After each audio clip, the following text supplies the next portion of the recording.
Hello friends, welcome to GS analysis centre. तो daily current affair के सत्र में आज हम डिस्कस करेंगे 8 मई का करंट अफेयर। करंट अफेयर के साथ साथ जितने भी इंपॉर्टेंट एक्स्ट्रा फैक्ट होंगे सारे को डिस्कस करेंगे।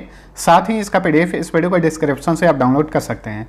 दोस्तों, करंट अफेयर के अलावा टॉप 15 जीके के इंपॉर्टेंट क्वेश्चंस को भी डिस्कस करेंगे जो कि आगामी सभी प्रतियोगी परीक्षाओं के लिए इंपॉर्टेंट रहेंगे। तो वीडियो को पूरा देखिए और वीडियो पसंद आता है तो लाइक और शेयर जरूर करना। अब चलिए स्टार्ट करते हैं। पहला क्वेश्चन है, निम्न में से किस राज्य ने vehicle movement tracking system mobile app launch किया है? तो देखिए, हाल ही में हरियाणा की सरकार ने एक मोबाइल ऐप लॉन्च किया है व्हीकल को ट्रैक करने के लिए। इसका नाम है व्हीकल मूवमेंट ट्रैकिंग सिस्टम। ठीक है, तो रेत और खनन सामग्री ले जाने वाले वाहनों को इस ऐप के माध्यम से ट्रैक किया जाएगा। हाल ही में हरियाणा की सरकार ने इस ऐप को लॉन्च किया है। हरियाणा के मुख्यमंत्री हैं मनोहर लाल खट्टर, उन्होंने अपने हाथों इस ऐप को लॉन्च किया। देखिए, हरियाणा की बात करें तो हाल ही में हरियाणा के मानेसर में भारत के पहले virtual smart grid knowledge centre और इनोवेशन पार्क का उद्घाटन किया गया। MSME यानी सूक्ष्म लघु और मध्यम उद्यम का बढ़ावा देने के लिए पद्मा पहल शुरू किया गया है। मुफ्त शिक्षा योजना शुरू की गई है। सुषमा स्वराज पुरस्कार स्थापित किया है हरियाणा की सरकार ने। ये सारे हरियाणा से रिलेटेड इंपॉर्टेंट फैक्ट्स हैं, याद रखना है। मातृ शक्ति उद्यमिता योजना शुरू की गई है। खेल नर्सरी योजना भी शुरू किया गया है। इसके अलावा प्राण वायु देवता पेंशन स्कीम लॉन्च किया गया है। भारत का पहला ग्रेन ATM हरियाणा के गुरुग्राम में स्थापित किया गया है। और याद रखना है, गुरुग्राम में इंटरनेशनल सोलर अलायंस का भी मुख्यालय है। ये एकमात्र ऐसा अंतर्राष्ट्रीय संगठन है जिसका मुख्यालय भारत में है। कोरोना मरीजों के लिए उमंग परियोजना और संजीवनी परियोजना चलाई जा रही है। अब हरियाणा का मैप देखिए, ये अपनी सीमा भारत के 5 राज्यों से शेयर करता है। यह राज्य हैं राजस्थान, उत्तर प्रदेश, हिमाचल प्रदेश, उत्तराखंड और पंजाब। गठन हुआ था 1 नवंबर 1966 को। जिलों की संख्या 22 है। राजधानी चंडीगढ़ ये केंद्र शासित प्रदेश भी है। साथ साथ में 2 राज्यों की राजधानी है, पंजाब और हरियाणा। हरियाणा के चीफ मिनिस्टर हैं मनोहर लाल खट्टर। गवर्नर हैं बंडारू दत्तात्रेय। पंजाब और हरियाणा हाई कोर्ट के मुख्य न्यायाधीश हैं रविशंकर झा। ये हाई कोर्ट चंडीगढ़ में है। हरियाणा में लोकसभा सीट की संख्या 10, राज्यसभा सीट 5, विधानसभा सीट की संख्या 90 है। लूर, धमाल, फाग, सांग, छठी, डफ तथा घोड़ा घोड़ी ये हरियाणा के प्रमुख फोक डांस हैं। यहाँ का राजकीय पशु है काला हिरन, राजकीय पक्षी काला तीतर, राजकीय वृक्ष पीपल, राजकीय फूल कमल है। Sultanpur national park, Kalesar national park, Abub Shahar wildlife sanctuary, Bir Shikargarh wildlife sanctuary, Morni hills wildlife sanctuary, Nahar wildlife sanctuary सारे हरियाणा में है। यहाँ की आधिकारिक भाषा हिंदी है। सरहिंद नहर परियोजना ये सतलुज नदी पर है जो कि हरियाणा में स्थित है। चलिए अगला क्वेश्चन है, 7 मई 2022 को कौन सा दिवस मनाया गया? तो देखिए, हर साल 7 मई को विश्व एथलेटिक्स दिवस मनाया जाता है। ठीक है, तो हाल ही में 7 मई 2022 को विश्व एथलेटिक्स दिवस मनाया गया। 2022 का थीम जो है अभी तक निर्धारित नहीं किया गया है। तो युवाओं के बीच फिटनेस के प्रति जागरूकता फैलाने और उनके बीच जो है एथलेटिक्स में उनकी भागीदारी बढ़ाने के उद्देश्य से हर साल 7 मई को विश्व एथलेटिक दिवस मनाया जाता है। अब देखिए, मई माह में जो भी इंपॉर्टेंट डे मनाए गए हैं इनका फटाफट रिवीजन कर लीजिए। 1 मई को गुजरात और महाराष्ट्र ने अपनी स्थापना दिवस मनाया।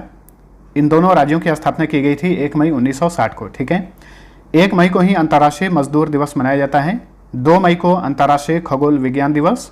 3 मई को विश्व प्रेस स्वतंत्रता दिवस। 2022 का थीम है जर्नलिज्म अंडर डिजिटल सीज। 4 मई को अंतर्राष्ट्रीय अग्निशामक डे मनाया जाता है। 5 मई को विश्व हाथ स्वच्छता दिवस मनाया गया। 2022 का थीम है unite for safety clean your hands. 6 मई को अंतर्राष्ट्रीय आहार निषेध दिवस मनाया जाता है। ठीक है, वहीं विश्व एथलेटिक्स दिवस 7 मई को मनाया गया। नेक्स्ट, भारतीय निशानेबाज धनु श्रीकांत ने काक्सियास डो सूल में आयोजित 24वें मूक बधिर ओलंपिक, इसे डिफ ओलंपिक भी कहा जाता है, में पुरुषों की 10 मीटर एयर राइफल स्पर्धा में कौन सा पदक जीता? देखिए, काक्सियास डो सूल ये एक शहर है जो कि ब्राजील में स्थित है। यहीं पर हाल ही में 24वें मूक बधिर ओलंपिक का आयोजन किया गया। इसमें पुरुषों की 10 मीटर एयर राइफल स्पर्धा में स्वर्ण पदक जीते धनुष श्रीकांत। ठीक है, ऑप्शन ए सही उत्तर है। इस ओलंपिक में और भी भारत ने पदक जीते, जैसे कि शौर्य रानी ने 10 मीटर एयर राइफल स्पर्धा में ब्रॉन्ज मेडल जीता। भारतीय बैडमिंटन टीम ने फाइनल में जापान को हराकर स्वर्ण पदक जीता। यानी भारत ने इस ओलंपिक में 2 स्वर्ण और 1 कांस्य पदक जीते। ठीक है, और इस ओलंपिक में यूक्रेन कुल 38 पदकों के साथ पदक तालिका में पहले स्थान पर रहा। यूक्रेन ने 19 स्वर्ण पदक, 6 रजत पदक और 13 कांस्य पदक जीते।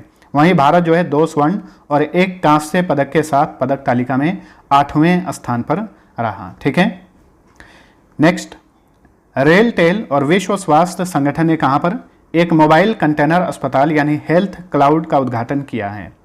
तो हाल ही में भारत के रेलटेल और विश्व स्वास्थ्य संगठन ने आंध्र प्रदेश के विशाखापट्टनम में एक मोबाइल कंटेनर अस्पताल का उद्घाटन किया है। विशाखापट्टनम में स्थित है आंध्र प्रदेश मेडटेक जोन, उसके परिसर में स्थापित किया गया है। ठीक है, आंध्र प्रदेश मेडटेक जोन जो है ये दुनिया का पहला एकीकृत चिकित्सा उपकरण निर्माण केंद्र है। इसी केंद्र के परिसर में एक मोबाइल कंटेनर अस्पताल यानी हेल्थ क्लाउड का उद्घाटन किया गया है रेलटेल और वर्ल्ड हेल्थ ऑर्गेनाइजेशन द्वारा। रेलटेल की बात करें तो देखिए यह भारतीय रेलवे के लिए राष्ट्रव्यापी ब्रॉडबैंड दूरसंचार और मल्टीमीडिया नेटवर्क प्रदान करता है। रेलटेल की स्थापना सितंबर 2000 ईस्वी में की गई थी। मुख्यालय गुरुग्राम में है। वर्तमान में रेलटेल के चेयरमैन और प्रबंध निदेशक हैं पुनीत चावला। विश्व स्वास्थ्य संगठन की बात करें तो इसकी स्थापना की गई थी 7 अप्रैल 1948 को, इसलिए हर साल 7 अप्रैल को विश्व स्वास्थ्य दिवस मनाया जाता है। मुख्यालय जिनेवा में है, जिनेवा स्विट्जरलैंड में है। ठीक है, WHO के महानिदेशक हैं टेड्रोस एधानोम। देखिए जिनेवा में बहुत सारे संगठन हैं और यहीं से बार बार एग्जाम्स में पूछे जाते हैं, सबको याद रखिएगा।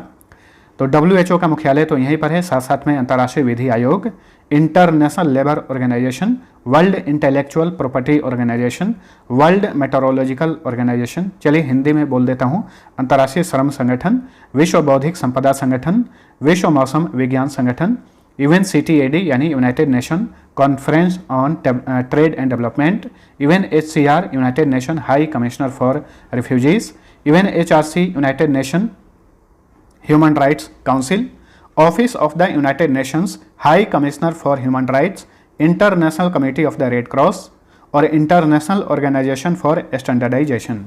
तो इन सभी का मुख्यालय स्विट्जरलैंड के जिनेवा में है। नेक्स्ट, निम्न में से किस जलवायु वैज्ञानिक को विश्व खाद्य पुरस्कार 2022 से सम्मानित किया गया है? तो देखिए 2022 के लिए विश्व खाद्य पुरस्कार के विजेता बने हैं सिंथिया रोसेनजवेग। ऑप्शन ए सही उत्तर है। ये नासा की वर्तमान में जलवायु अनुसंधान वैज्ञानिक हैं। इन्हें 2022 के लिए वर्ल्ड फूड प्राइज से सम्मानित किया गया है। ये पुरस्कार वर्ल्ड फूड प्राइज फाउंडेशन द्वारा दिया जाता है। देखिए पिछले साल ये पुरस्कार भारत के डॉक्टर शकुंतला हरक-सिंह थिल्स्टेड को दिया गया था। वहीं उसके पहले 2020 में ये पुरस्कार दिया गया था भारत के डॉक्टर रतन लाल को। वहीं 2022 की विजेता बनी है सिंथिया रोसेनजवेग। ठीक है, तो सिंथिया को यह पुरस्कार जो है उन्हें खाद्य उत्पादन पर जलवायु परिवर्तन के प्रभाव पर उनके द्वारा तैयार किए गए अभिनव मॉडल यानी नए मॉडल के लिए दिया गया है। यह पुरस्कार काफ़ी इंपॉर्टेंट पुरस्कार होता है, याद रखिए। विश्व खाद्य पुरस्कार की बात करें तो ये पुरस्कार जो है विश्व में भोजन गुणवत्ता या उपलब्धता में उत्कृष्ट कार्य करने वाले व्यक्तियों को उनके विशिष्ट उपलब्धियों के लिए दिया जाने वाला एक सर्वश्रेष्ठ अंतर्राष्ट्रीय पुरस्कार है। इस पुरस्कार की स्थापना की गई थी 1986 से 87 में। देखिए स्थापना 1986 में की गई थी, लेकिन पहली बार यह पुरस्कार दिया गया था 1987 में। और इस पुरस्कार के तहत 2.5 लाख US की इनामी राशि दी जाती है। नेक्स्ट, निम्न में से किस भारतवंशी को 31 दिसंबर 2023 तक के लिए न्यूयॉर्क स्थित फेडरल रिजर्व बैंक के निदेशक मंडल में चुना गया है? तो ये हैं Arvind Krishna. Option B right answer. Arvind Krishna ये अमेरिका स्थित वर्तमान में IBM के चेयरमैन और CEO हैं। इन्हें न्यूयॉर्क स्थित फेडरल रिजर्व बैंक का निदेशक मंडल में शामिल किया गया है। ठीक है, न्यूयॉर्क स्थित फेडरल रिजर्व बैंक जो है ये अमेरिका में 12 फेडरल रिजर्व बैंकों में से एक है। तो न्यूयॉर्क फेडरल रिजर्व बैंक की बात करें तो इसकी स्थापना 1913 में की गई थी। वर्तमान में इसके अध्यक्ष और CEO हैं जॉन C. विलियम्स। अभी देखिए भारत वंशी की नियुक्ति की बात चल गई है, यानी जो भारतीय मूल के व्यक्ति होते हैं ऊंचे ऊंचे पदों पर नियुक्त किए जाते हैं, ये भी इंपॉर्टेंट होता है। चलिए एक बार और भी नियुक्तियों के बारे में जान लेते हैं। अमेरिका के कोविड-19 प्रतिक्रिया समन्वयक यानी कोविड-19 रेस्पॉन्स कोऑर्डिनेटर के रूप में नियुक्त हुए हैं डॉक्टर आशीष झा। इन्हें अमेरिकी राष्ट्रपति जो बाइडन ने नियुक्ति की मंजूरी दी थी, उन्होंने नियुक्त किया था। ट्विटर के नए सीईओ बने हैं पराग अग्रवाल। और ट्विटर को हाल ही में देखिए एलन मस्क ने खरीद लिया है, कितने में? $44 बिलियन में। अमेरिकी कुरियर कंपनी है फेडेक्स, जो कि विश्व प्रसिद्ध है। फेडेक्स के नए सीईओ बने हैं राज सुब्रमण्यम। अंतर्राष्ट्रीय मुद्रा कोष की नई उप प्रबंध निदेशक बनी है। देखिए अंतर्राष्ट्रीय मुद्रा कोष में पहले उप प्रबंध निदेशक का पद जो है नहीं हुआ करता था, हाल ही में इस पद का सृजन किया गया है और इस पद के लिए नियुक्त हुई गीता गोपीनाथ। गीता गोपीनाथ इससे पहले IMF की चीफ इकोनॉमिस्ट थी। पेरिस स्थित लग्जरी फैशन कंपनी शनेल की नए सीईओ बनी है लीना नायर। दक्षिण अफ्रीका के सर्वोच्च न्यायालय के जज बने हैं नरेंद्रन जोडी कोलापेन। फाइनेंशियल एक्शन टास्क फोर्स के नए अध्यक्ष बने हैं T राजा कुमार। अमेरिकी उपराष्ट्रपति कमला हैरिस की कार्यकारी सचिव और रक्षा सलाहकार बनी हैं शांति सेठी। नेक्स्ट, SC और ST विकास विभाग द्वारा भारत की पहली आदिवासी स्वास्थ्य वेधशाला कहाँ स्थापित की जाएगी? वेरी इंपॉर्टेंट क्वेश्चन है ये।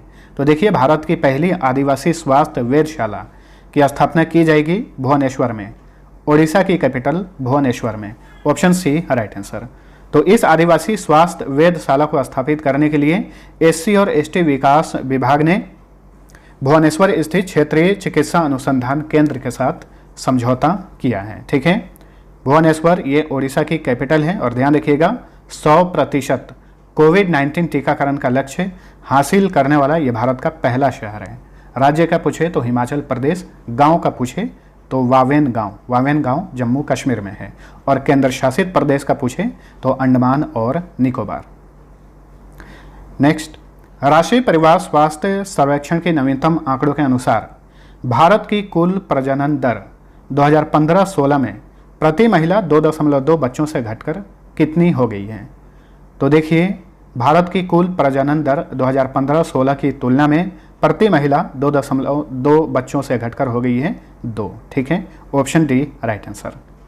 राष्ट्रीय परिवार स्वास्थ्य सर्वेक्षण जो है ये केंद्रीय स्वास्थ्य मंत्रालय के अधीन काम करता है। केंद्रीय स्वास्थ्य मंत्री हैं वर्तमान में डॉक्टर मनसुख मांडविया। नेक्स्ट, अमेरिकी फार्मास्यूटिकल्स कंपनी फाइजर ने किस संस्थान में एशिया के पहले वैश्विक दवा विकास केंद्र स्थापित करने की घोषणा की है? तो देखिए फाइजर जो है ये अमेरिका की एक मल्टीनेशनल फार्मास्यूटिकल्स कंपनी है। इसने हाल ही में घोषणा की है कि एशिया का पहला वैश्विक दवा विकास केंद्र स्थापित किया जाएगा IIT मद्रास के कैंपस में। तो ऑप्शन ए सही उत्तर है। फाइजर की बात करें तो फाइजर वैक्सीन भी है, कोविड-19 वैक्सीन है। वैसे भारत में फाइजर वैक्सीन नहीं आया है, तो फाइजर जो है ये एक वैक्सीन बनाती है, उसका नाम है फाइजर। फाइजर की स्थापना की गई थी 1849 में।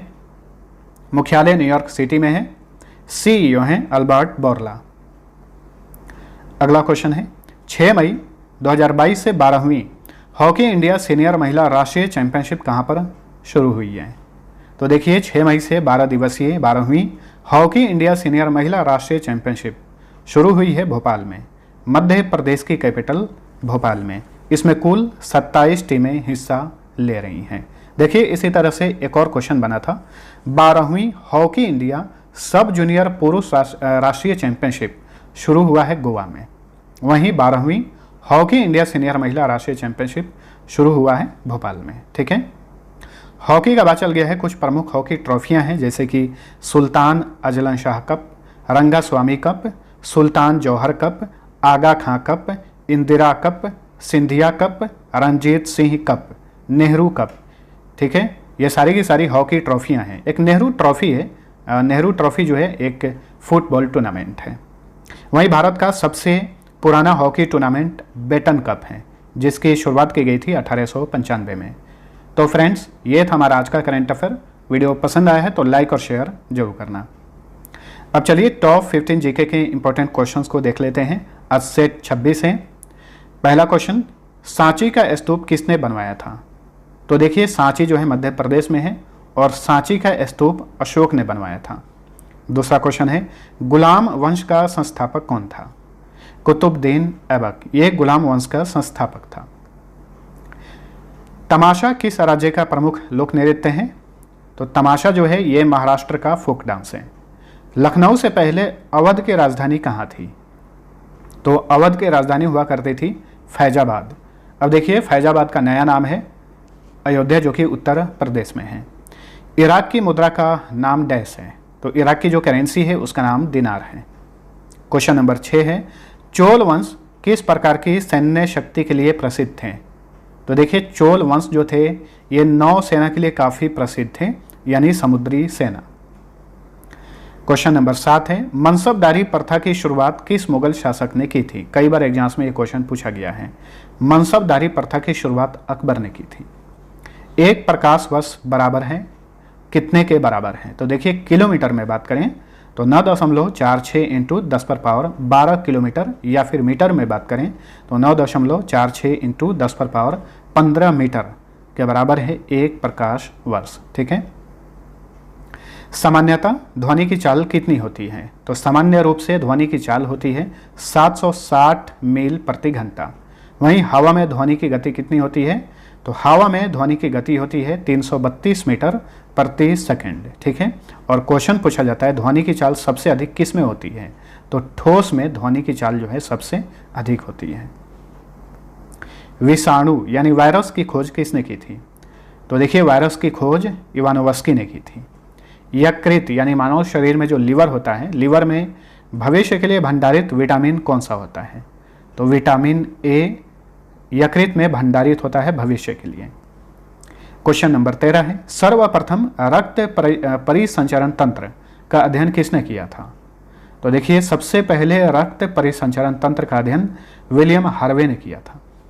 क्वेश्चन नंबर 14, भारत में सर्वप्रथम राष्ट्रीय आय का आकलन कब किया गया था?